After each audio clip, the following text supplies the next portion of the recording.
مدینے کے عمرے سے محروم تو ہو گیا نا۔ جو لوگ حیات النبی کا انکار کرتے ہیں اللہ ان کو ہدایت دے، ہم تو کسی کو برا نہیں کہتے۔ جو لوگ 20 رکعت کو بدعت کہتے ہیں ان کو بھی اللہ ہدایت دے کہ حضرت عمر کا فیصلہ ہے، صحابہ کا اجماع ہے، اس کو وہ بھی حضور کہیں سنتی و سنت الخلفاء الراشدین، یہ کہے بدعت، پتہ نہیں خدا کو کیا جواب دیں گے۔ جو صحابہ کو معیار حق نہیں مانتے وہ گویا قرآن کا بھی انکار کرتے۔ آمنو کما آمن الناس، ایمان ایسے لے آؤ جیسے میرے صحابہ ایمان لائے ہیں۔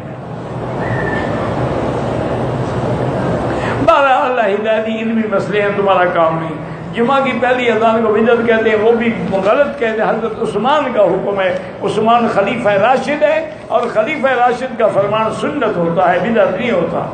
اور پھر صحابہ کا اجماع ہے۔ 4 اماموں کے مقلدین کو جو مشرک کہتے ہیں اللہ ان کو ہدایت دے، پھر امام بخاری، امام ترمذی، ان کا کیا جواب دیں گے؟ وہ تو خود مقلد ہیں۔ یا جو امام بخاری کے مقلد ہیں وہ بھی مشرک ہو۔ اللہ کے بندے، تقلید وہ شرک ہے، اللہ کے رسول کے حکم کو چھوڑ کے باپ دادے کے دین پہ چلے، وہ شرک ہے۔ کپڑے کے موزے پہ مسح نہیں ہوتا جب تک کہ چمڑے کا موزہ نہ ہو۔ المسح علی الخفین، یہ حدیث میں ہے کہ اگر جراب ہے تو سخی نئے اتنی موٹی اور مضبوط ہو کہ اس کے اندر پانی نہ جائے۔